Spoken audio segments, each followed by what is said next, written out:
A 21-year-old rookie cop named Derek had recently moved to Colorado, ready to build a future with the woman he loved. But that dream came crashing down when his longtime girlfriend ended their relationship without any warning. He was suddenly alone in a brand new state, heartbroken and just drifting through his days in a haze of confusion. After weeks of just moping around, friends finally gave him some advice that would change everything. "Dude, you've got to move on. Make a Tinder account. What do you have to lose?" they said. Derek had always been the type to meet women in person, never online. But loneliness can be a powerful motivator. So one night, he downloaded the app, filled out a quick profile, and started swiping. That's when he met Leah. Stunning. Bright eyes, an easy smile, confident and funny. As Derek would later say, she was way out of his league. But somehow she matched with him. Their conversations were effortless, playful, and exciting. Within a week, they were texting every single day and talking every night. Soon, Leah suggested they meet in person. "Let's go stargazing," she said. "There's a park near my town, up on a hill. You can see the whole sky from there." It sounded perfect, romantic, simple. Bye, thank you. So on a Friday night, Derek drove an hour out of town to meet her.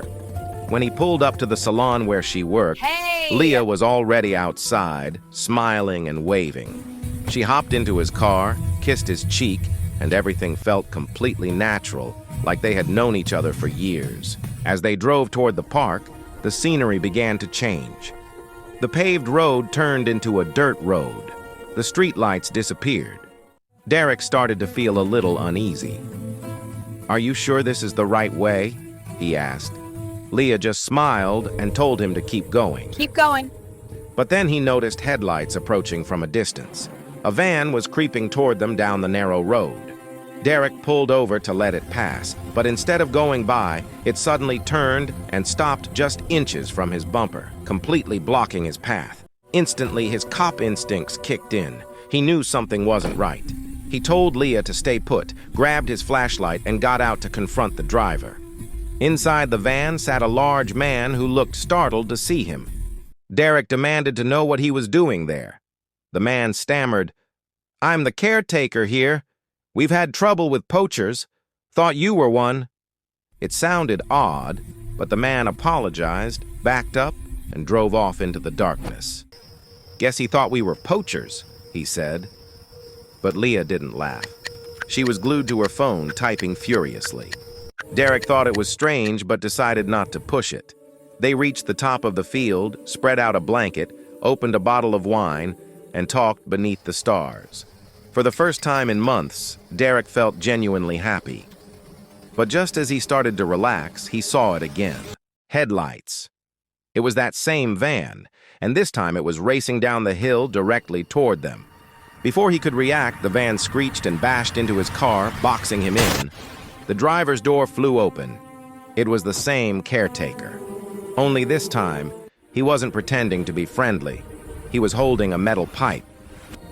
Bring your keys and your wallet now! Leah stood up, walked over to the man, and stood right next to him. Bring your keys and your wallet now! Yes, do it. "Come on, give it to us." The words didn't make any sense. His mind was reeling. The girl he'd been talking to for weeks, the one he thought he was falling for, had led him straight into a trap. Leah went to the back of the van and came back holding another pipe. "Derek, just give us your keys and wallet," she said coldly. "We don't want to hurt you."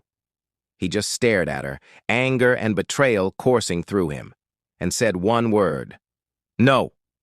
The big man lunged, tackling him to the ground. Derek fought back, managing to twist free and reach for his waistband. In one swift motion, he pulled his concealed pistol and aimed. "Police! Drop the weapons!" Both Leah and the man froze. Don't shoot! The pipes hit the ground. Their hands went up, shaking. Don't shoot! Derek called 911, identifying himself and explaining what happened. But as he struggled to describe his location, Leah and the man made their move. They bolted toward the trees. Derek took off after them, crashing through branches in the dark. Then, gunfire erupted ahead. Bright flashes in the distance. Someone was shooting at him. He dove behind a tree, his heart pounding. He realized if he kept chasing, he would never make it out alive. He sprinted back to his car, slammed it into gear, and rammed the van over and over until he managed to break free. He sped out of the park and didn't stop until he reached a gas station and asked for backup. So please, I need backup! When other officers arrived, older, more experienced, they half laughed at the absurdity of it all, but the look in Derek's eyes told them this was no joke. Together, they drove back to the park. The van was still there. The two senior officers approached carefully, guns drawn, while Derek stayed back. They cleared the area, peered inside, and after a few moments came back pale-faced and silent. "The van's full of weapons," one of them said. "Knives, saws, duct tape, handcuffs, chains, lighter fluid. There's blood in the back." Backup flooded in. The area turned into a full-blown crime scene. They searched the woods for hours, but Leah and the man were gone. They had vanished. Derek told investigators she worked at the salon where he'd picked her up, but when police checked, no one there had ever heard of a Leah. No one recognized her picture. There was no record of her at all. She didn't exist. The entire relationship, the texts, the phone calls, the charm, had been an elaborate setup, a trap. To this day, Derek still wonders what would have happened if he hadn't been armed that night. Would he have been another body in that van? Another name on a missing persons list? He doesn't go near online dating anymore. And every time he looks up at the night sky, he can't help but think of Leah, the girl who wasn't real, and the stars he almost never got to see.